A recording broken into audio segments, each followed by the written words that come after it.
Hello, everyone. Thank you for tuning into today's webcast. My name is Zina M. Pagan, ARF's Marketing Manager, and I will be your moderator for today.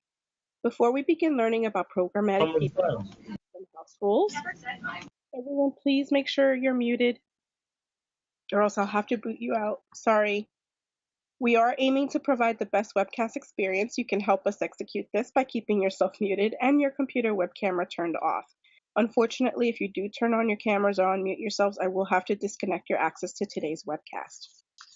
The audio will be streamed. This means that you will be able to hear us through your computer speakers. However, if you would prefer to use a teleconference option, please use the information provided on your screen. Additionally, I will post the information in the chat box throughout the webcast. Should you have any questions during the session, please send these to me also using the chat box. I will moderate these throughout the event. ARF does not own the copyrights to the presentation. However, we will be recording the event. If you would like to view the recorded event, the file will be available 2 weeks from today. We are extending the conversation on social media. If you would like to join us, please use hashtag ARF Webcast. If you're interested in hosting a webcast of your own, please contact me at zina@thearf.org. We already have a few webcasts programmed for 2017. Next week, on January 18th, we will hear from the company Millennial about paid social marketing. We will also be in the LA area next week to feature our Leading with Multicultural and Data Science events. I invite you to join us if you're in the area. Also, just announced yesterday, we have a few new keynotes for the ARF annual conference. MullenLowe's Jose Miguel Sokolov has just been confirmed, and he is joining our list of speakers. Stay tuned in the next few weeks as we make additional announcements.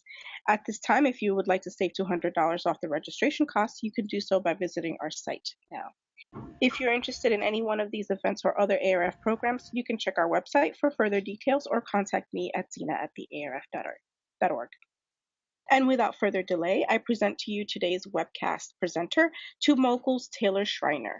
Taylor, I'll let you take it from here. Thank you, Zina. I really appreciate it. I'm going to make sure that you can all see my screen here very briefly. So as Zina said, my name is Taylor Schreiner, and first of all, I want to thank the ARF for making this event possible. I always enjoy talking to other fellow researchers about this kind of research fairly early in the process. I think it gives great feedback, and it's an exciting opportunity to talk to people who can really have insight into the work. As I said, my name's Taylor. I am, or was, as of a few weeks ago, VP of Research for TubeMogul. As many of you may know, TubeMogul was purchased by Adobe about a month, well, give or take when you count, a month or so ago. So this is probably the last TubeMogul presentation you will see, or certainly the last TubeMogul branded presentation you'll see for the ARF. So it's sort of momentous in that way. What TubeMogul is, just so that everyone has context, we started out as a video DSP, connecting, working for advertisers and brands and agencies to facilitate and make transparent their purchase of online video. That has since very much expanded into programmatic television, display, digital out of home, all sorts of other areas as well. And in particular, into thinking and planning across screens, which is some of the genesis of this work. So I will try, because I know most folks are on their lunch hour, I'll try to be brief and succinct. There's a longer white paper that goes into all the detail of this elsewhere, but I want to give you today the overview of what our Programmatic People research looks like. And let me start with a little bit of what motivated this before I even talk about what this is. So why did we think about this? Why do we think of the idea of Programmatic People? So what's been driving a lot of our research recently is this little chart right here, which shows you the increasing rate at which new channels are showing up and fracturing the way that individuals consume their media. And it's driven a lot of our thinking, and specifically in this case, it makes us think about the way in which advertisers, brands, agencies are needing to plan in this increasingly fractured world. And a couple things come to mind. First of all, obviously, there are more channels by which you might reach an audience now than ever before. That also has the corollary effect that that each individual audience and its diverse group of people is each consuming media in a different way. So you have to plan against audiences in increasingly unique ways. And that trend isn't stopping. It's actually accelerating, as you can see. So you can't simply say, well, let's plan for a world in which we have, Netflix and Hulu and Roku and Facebook and Twitter, and suddenly you're going to get, Snapchat coming in and telling you now you've got to find a different way to think about the comprehensive way to talk to your audience. So we need to put some thinking as an industry into how do you think about planning for these audiences and their increasingly varied means of consuming media. We've done a number of pieces of work on this front, one of which was on our Crossscreen Planner. But what we do here in Programmatic People is we're looking at a world in which algorithms are driving planning, which I think is the sort of corollary to this world in which people have diverse means of consuming media. There's no way for you to look across all the different media that individuals are consuming and figure out the optimal way to reach them by hand or with a spreadsheet or with anything other than a fairly serious algorithm that is being used to optimize your media. And I think that's going to increasingly be the case. And we as marketers are going to live in that world where we're less and less working on the basis of intuition and more working through algorithms. And we want to connect those two notions. We want to understand what is it these algorithms are telling us about the way people consume media, and how do we as marketers integrate that into our intuition, our gut feelings about how do we reach and make real human connections with individuals. So what we did here is we used our Crossscreen planning algorithm. And I don't want to. We love it. We think it's great. Happy to pitch it to you some other time. I don't want to be pitchy in this piece. What I want to say here is, imagine an algorithm that does a great job of finding the most efficient way to reach a given audience, be it a particular income target or sports enthusiasts or however you want to find those folks. We particularly looked at travelers and home improvers, but the findings are generalizable. And that algorithm will tell you that, it may be, we'll see, in this case, you're looking for travelers. That algorithm might tell you, look, there's a high concentration of frequent travelers on a travel TV program, go buy against that. There's a travel site which is relatively inexpensive and has also reasonably high concentration of individuals, go buy against that. But it might also say to you, look, there's an auto app out there that has not necessarily high overall concentration of travelers, but is capable of finding you incremental reach, incremental travelers at an efficient cost. Go buy against that. And those algorithms are very powerful, very interesting, and they can drive a lot of efficiency. But they don't tell you who that person is. That person that you're reaching, that incremental person that you're reaching through that auto app. Who is this person who is, for some reason, so hard to reach through a travel program or a travel site, or not efficient to be reached through those means? Who's that individual? And what we did was we took a number of those examples and we went out and tried to find individuals across the country who meet those criteria. So you're going to see people who our algorithm wanted to find as homeowners who don't actually own homes. You're going to see people who are frequent travelers who never actually go to a travel website or watch a travel TV show and need to be found a different way. And we felt that it was important to close the loop with this data and reach all the way out to the individuals and hear their stories about why they're those kinds of people who are best reached through these algorithms and not through the sort of traditional or intuitive means of, or even Excel-based means of media planning. Now, one caveat before I go forward, there's a number of, one of the neat things we did, we actually went out to Kansas City and around San Francisco. We interviewed a bunch of people. We've got a bunch of that video. For technical reasons, it's not actually showing up in this presentation. If you want to reach out to me afterward, I'm happy to share some of that video information with you folks. There's some really interesting vignettes that these people give us as individuals, and I will do my best to recount the flavor of what they said.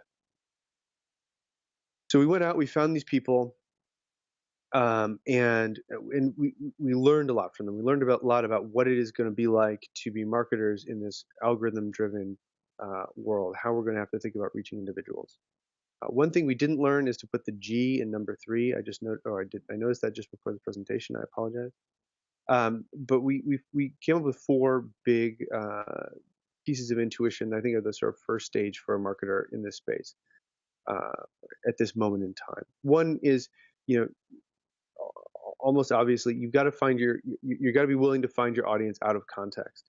There are going to be people who are hard to find in the contexts you would expect, and there are people who are expensive to find in the contexts you expect. And finding all of them who are in particular contexts, say going to travel sites, might involve buying every travel site, which involves a huge amount of redundant frequency rather. You may not be able to afford to do that. So you need to be willing to find your audience out of context. And the second is, be willing to embrace a diverse audience. There are going to be some people who give you strong signal that they are in your target group. There are going to be some people who give you weak signal, but for other reasons you think might be hiding under a particular rock in good concentration, and you have to be willing to take on both. Third, don't get distracted. One of the key things that we found is that the more you focus on the audience you really need, as opposed to the ancillary or related attributes that you think they might have, the better off you're going to be in finding that group of people. And finally, and this was very heartening, is I think efficiency is really good for everyone, and we'll talk a little bit about that. But one of the ways that these algorithmic reach models have worked well for marketers is to reduce frequency. And then I can't tell you the number of times we're sitting in front of an interviewee and they just said, look, you've got to find me a way to stop getting all these ads at high frequency. I've got to stop seeing the same ad over and over again. And I was excited to find a place where, look, we're helping both marketers and consumers at the same time. So that's it. I'm not going to tell you anything beyond that. Those are your 4 things. If you just trust me, who needs to do research? Just trust me that those 4 things are true.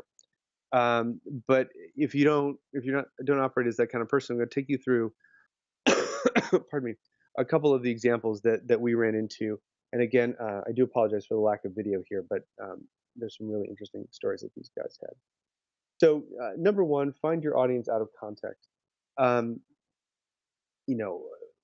we set this up as saying, look, we were looking for home improvers, and we let our algorithm go and find across websites, mobile apps, importantly also television.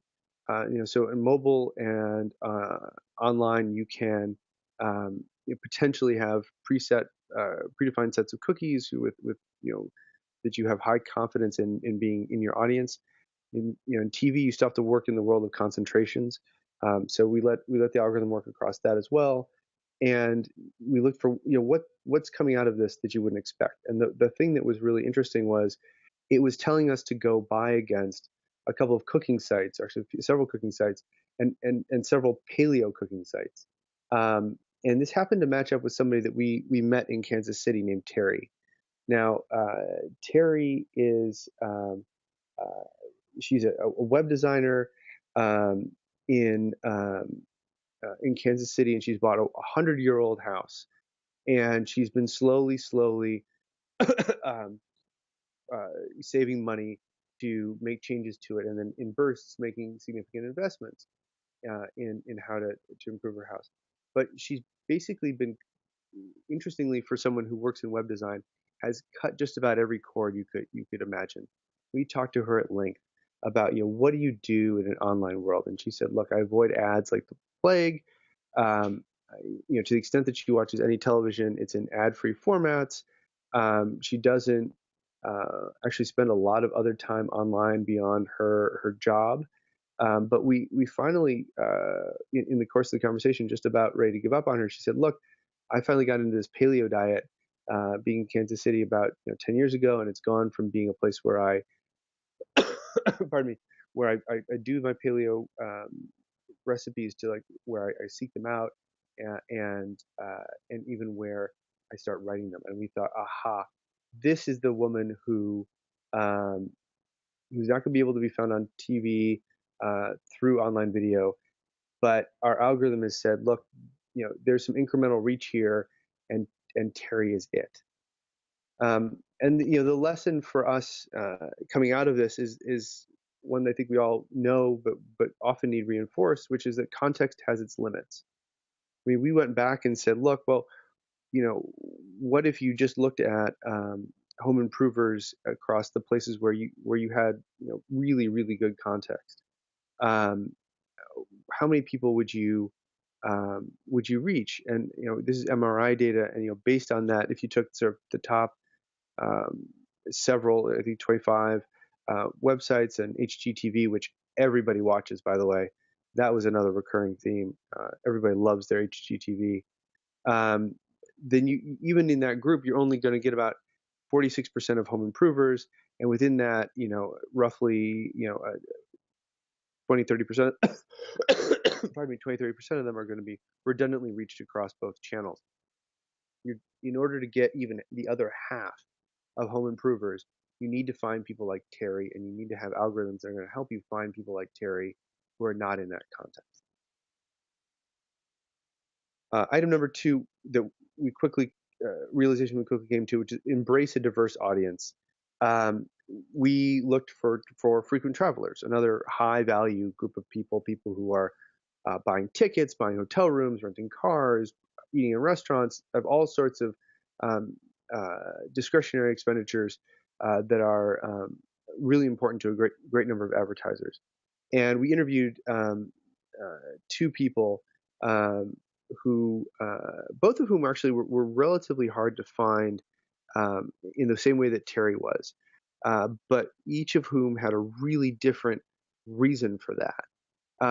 We found Richard in San Francisco. Now, Richard works as a medical professional, and he is excited to travel, but his partner isn't necessarily as excited all the time, and he's less. While he's willing to hop on a plane and go anywhere, anytime, he doesn't do a lot of research into that, but he does do a lot of work on cooking and cars. So those were the places that we were able to find him. But he did, but he was an eager traveler, and one who did do at least some research into the space right before he would go. So he would give a little signal before making a decision. The flip side was Brian out of Kansas City. Brian was a trip, and I really regret not having the video for him, but he was great. He works as a construction site operator. So what he does is he goes to a site right before you're doing a major piece of construction. He makes sure all the pieces are in place, and he travels all over the country, accrues a lot of miles, and travels for work, and then also will just decide on a lark to go places. And similar to Terry, where we were interrogating him, saying, look, how do you make your travel decisions? Where do you go to research your information? He really didn't do any of the behaviors you would expect from pardon me, from a traveler, someone who researches regularly. But what he does do is he is channel surfing basically between 11 p.m. and 2 a.m. every night, watching movie channels. And we went, aha! On our list of people that we're looking for in the traveler segment, our algorithm is telling us, go out there and buy late night television in certain geographies to find frequent travelers. Again, not intuitive to a human, but the kind of thing that comes out of an algorithm that says, look, here's an efficient group of people to be found, and lo and behold, it connects with a guy like Brian who isn't giving you a lot of signal that he's a frequent traveler unless you're sitting there talking to him in person, and then you realize he really is a ripe candidate for marketing in this space. Point number 3, which we came to also fairly early in this, is we just don't get distracted. I'll give you one example. The paper has 2 or 3 that are similar to this, where if you focus on things that are demographic, or fully even fully attitudinal or intentional, that are not actually precisely the audience you're looking for, that are rather related phenomena, then you're going to get you're going to miss out on some key audience members. Algorithms don't make that mistake if you set them up correctly, but humans certainly can. And Shilpa was a great example. She was very fun to talk to. She was a really frequent gamer. She would stand in line for hours to get the new Oculus Rift. She was a frequent console gamer, but she was very avid in her spare time at doing these things. But she was really interesting because she was both older than you would expect and female, which is the minority of heavy gamers, again, according to MRI data. But if we had excluded her from from this algorithm, if we had said, let's just look at male gamers, or let's just look at men 18 to 34, men 35 plus, we would have missed out on someone like Shilpa, and we would have missed out on the efficient ways to go talk to her, which are really different, generally efficient ways to talk to someone than you might talk to millennial males or Gen X males. So the key that we found, and we found this again with another guy, which isn't, I didn't put a slide together for him here, but a guy named Brad. We found someone who was a home improver but didn't even own a house. So it's not even as simple as saying, look, we're going to find homeowners to find home improvers, or we're going to find millennial men to find gamers. If you really define your audience as those people who do precisely the thing that's going to cause them to be interested in and buy your product, the algorithm can do an excellent job at finding those people and finding the efficient way to reach them. Oh, sorry, and here we have Brad. I apologize, he actually isn't here. So Brad was called Brad the Pirate. He had an eye patch. Again, all these people were extremely lovely, but he was somebody you would not have found as a home improver if you'd only targeted homeowners, because he was renting his house, but he worked with his landlord to make improvements to the structure as a way of deferring rent. And he just put a new back door and a deck, and he did a lot of this kind of work. And what was interesting to us when we went back and looked at the MRI data was that of people who are in the home, or sorry, of people who rent their homes, 18% of them are seeking to make an expenditure in the home improvement space, which is only marginally smaller than people who actually own homes. And these are for major $2,000 plus expenditures. So this was a big revelation to us.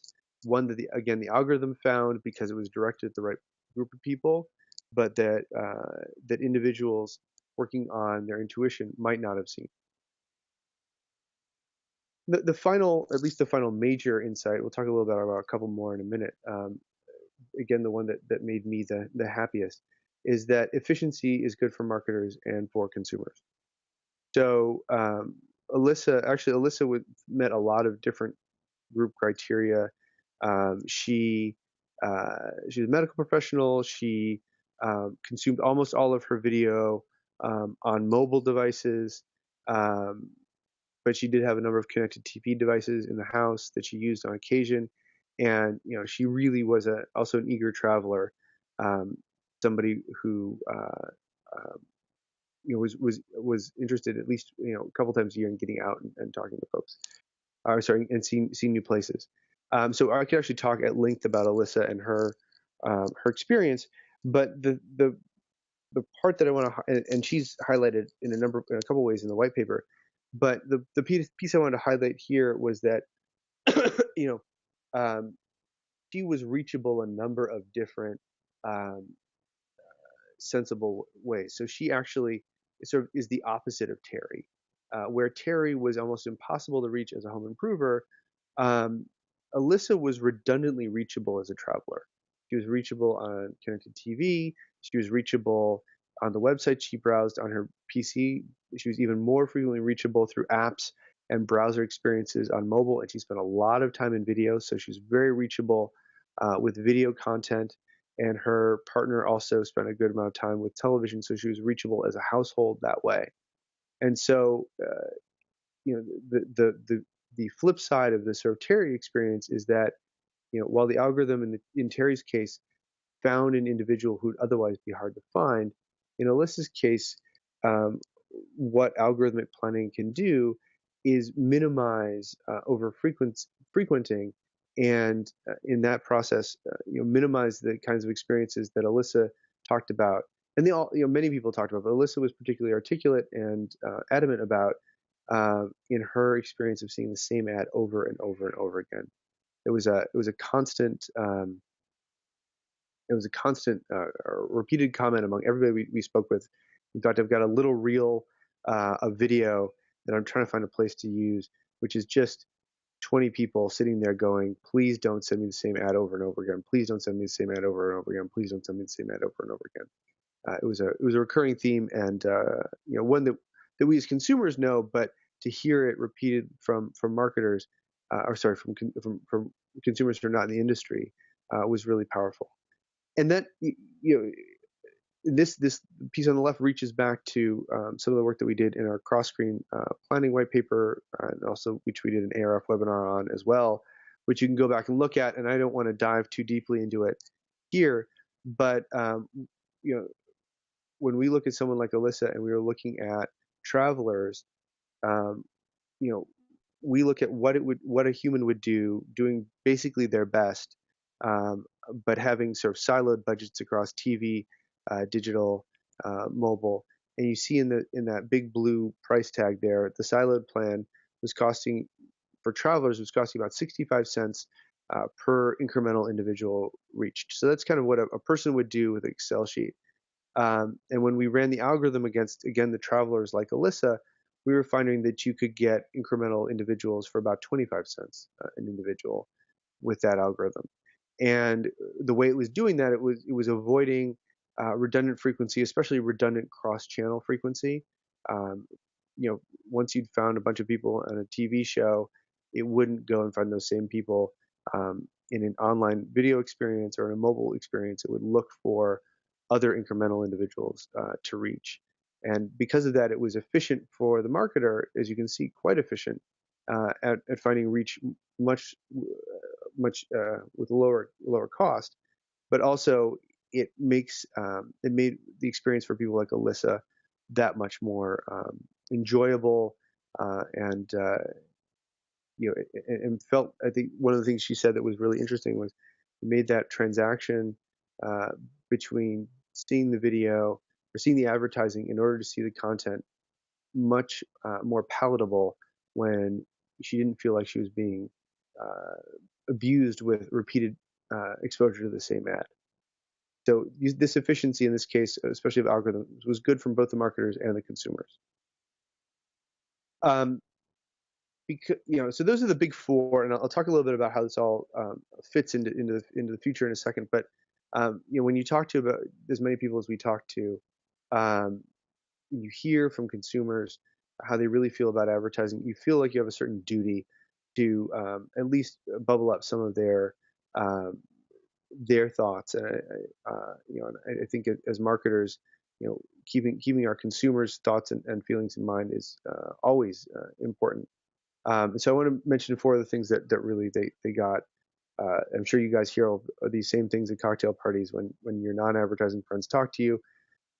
There were a number of calls for giving them an out, avoiding, you know, skipping or avoiding experience that didn't feel relevant. Retargeting came up all the time. All these people were saying, "Look, you know, once I've made an action, I don't necessarily, I don't feel that I need 10 exposures, and I've probably made the decision anyway, long before you guys figure out to stop retargeting me. And again, this is something that algorithms can do a better job at. Poorly targeted ads were a recurring complaint. My favorite was this woman who was getting married and kept getting divorce lawyer ads. So again, I think that speaks to the, if you're going to plan against, plan against an audience, you want to plan very precisely against that attribute that makes them interested in your product, not something that just happens to be related. And then again, getting back to what Alyssa said, this repetition was particularly vexing for almost all of the people that we spoke with that brought it up unprompted. So those are the final thoughts on paper. One last thing I want to say before we jump to Q&A.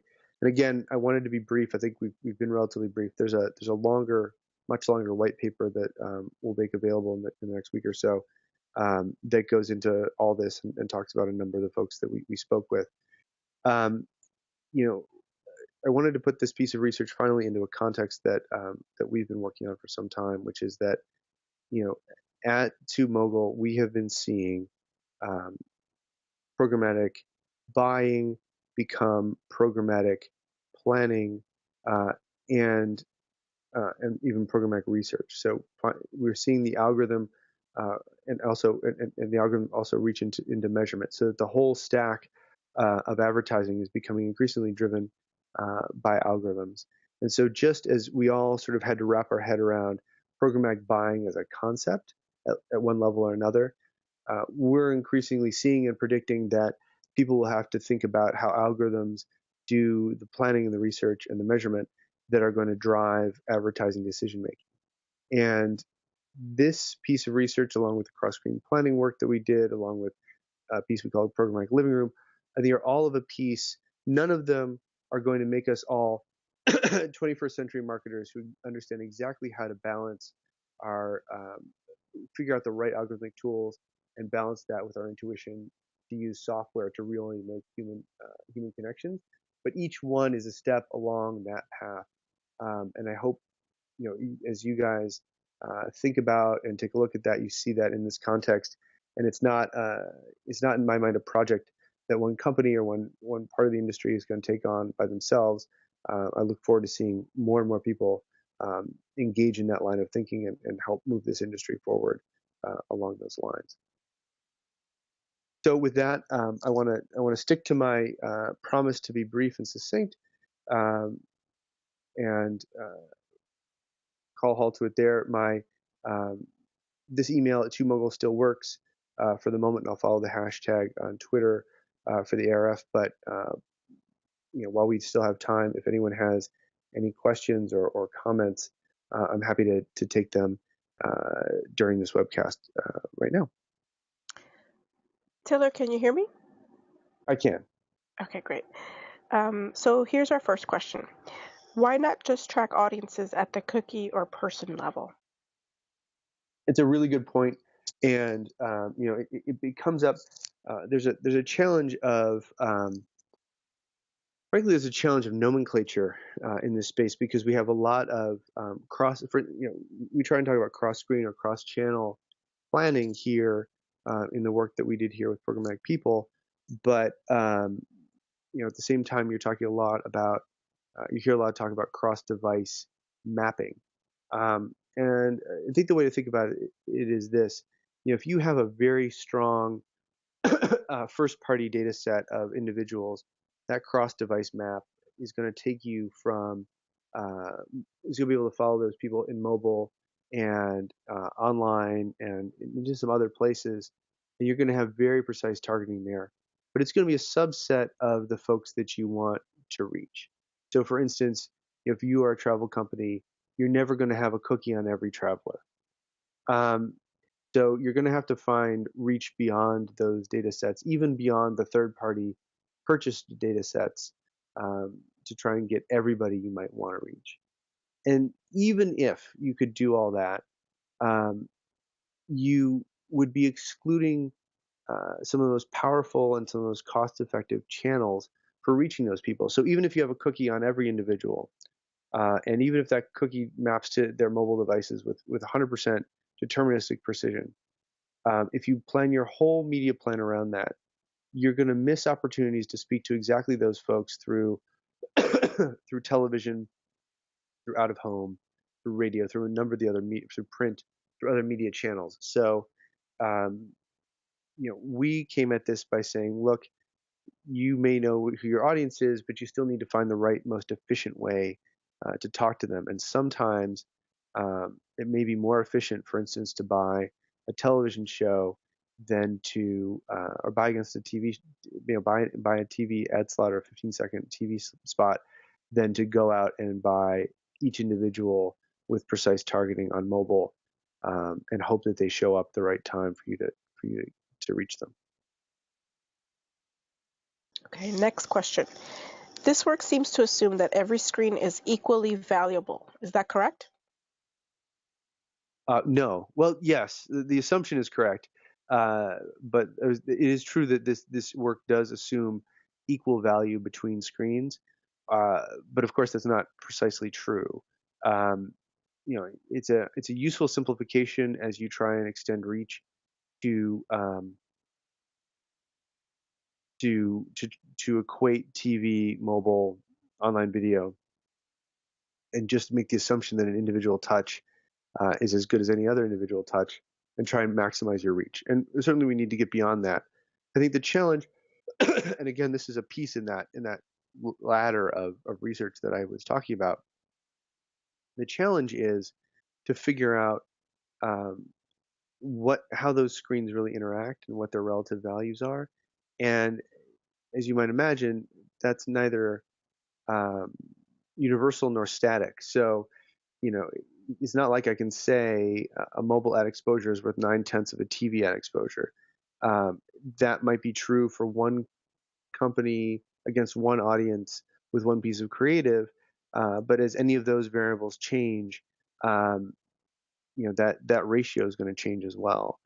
So I think the challenge for us as an industry, and it's not a easy or short-term challenge, is to figure out what those relative weights ought to be is at a planning level. So and how granular we need to be in figuring that out, so that people can make reasonable planning decisions, and then also can refine as they get effectiveness information.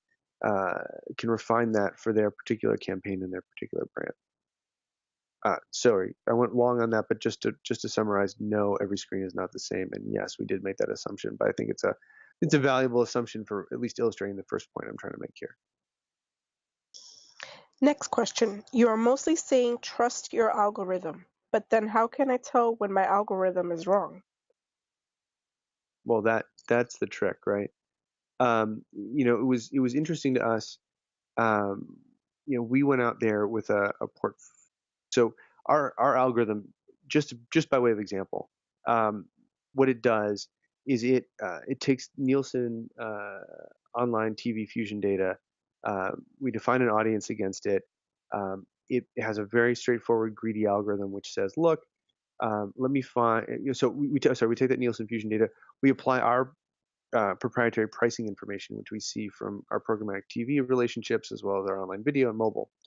And then we run an algorithm against that, which goes and finds the cheapest way to get a large portion of your audience.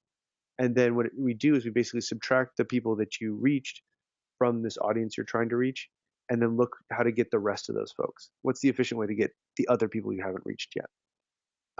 So one way that we get confident in that algorithm is we're confident in the data pieces that go into it, and we're confident in the relative simplicity of its execution, because the actual technical implementation is very, very challenging. But at a descriptive level, saying, look, we're going to find the next group of incremental people that's most inexpensive. That's you get it, right?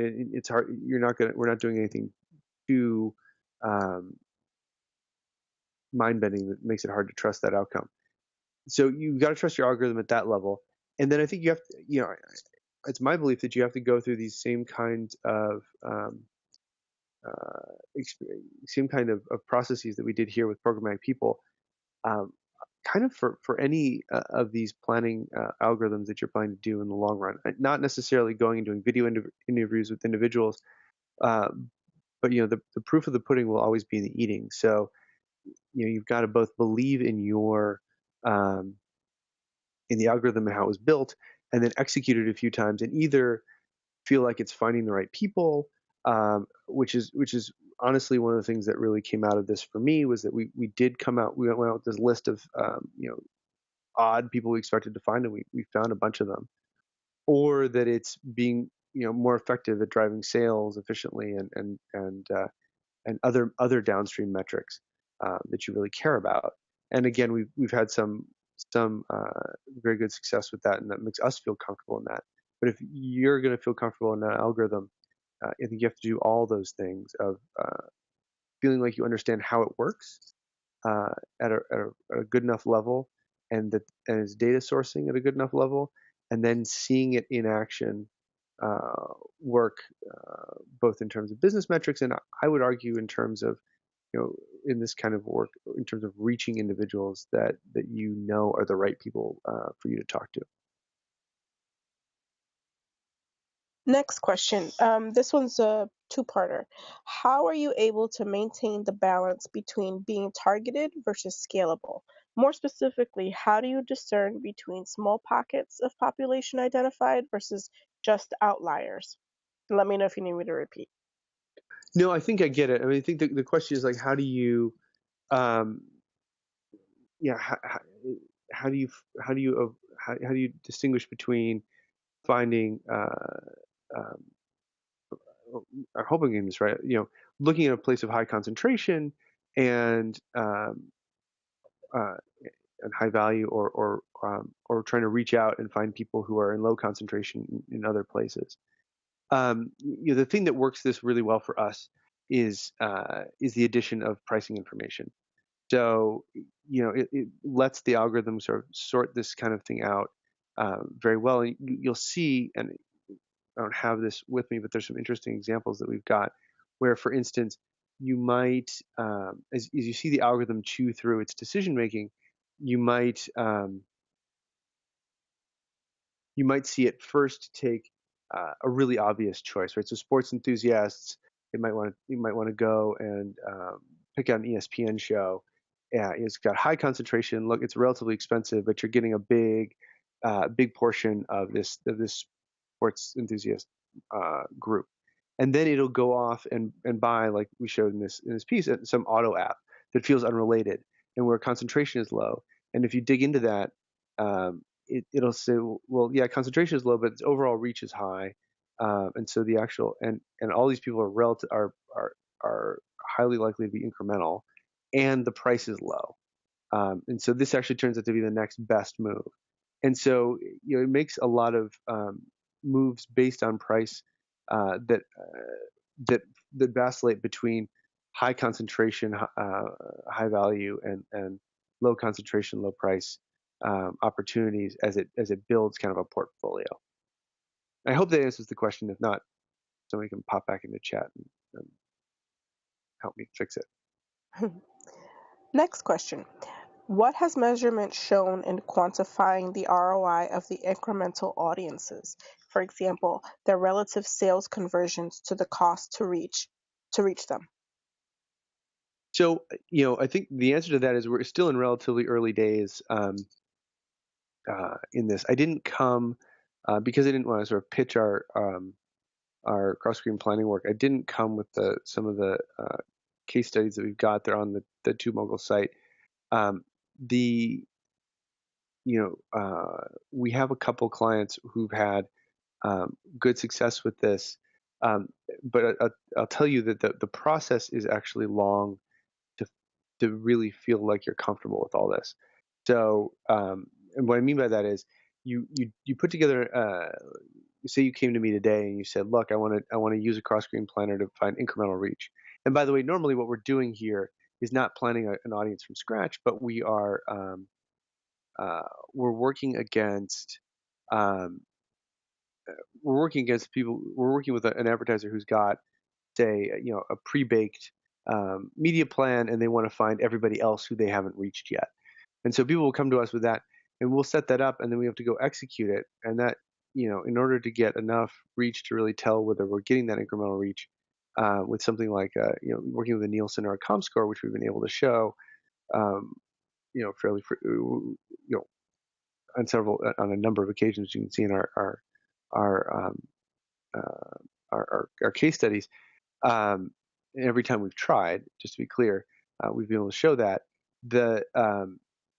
that takes some time, and then to really go back and close the loop and say, okay, was reaching those incremental individuals worth what was that worth in terms of moving Cheetos off of shelves, or worse, or more difficultly, moving cars.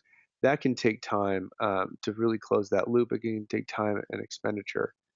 So we have a couple of those examples where that we can show that that's really worked, but we're going to be a little while in this industry until we can put together a really aggregate set of insights into how effective this is. That's it for questions. Taylor, do you have any final thoughts you'd like to add? No, other than those were very good questions. I'm absolutely happy to answer more over email, or I'll follow the Twitter hashtag, and happy to interact there as well. Well, I'd like to thank Taylor for taking the time today to present his work and the final TubeMogul webcast with the ARF today. And thank you to everybody who was able to join us. I do hope to have you all join me for next week's webcast, January 18th. Have a great rest of your days. Thank you. Bye-bye.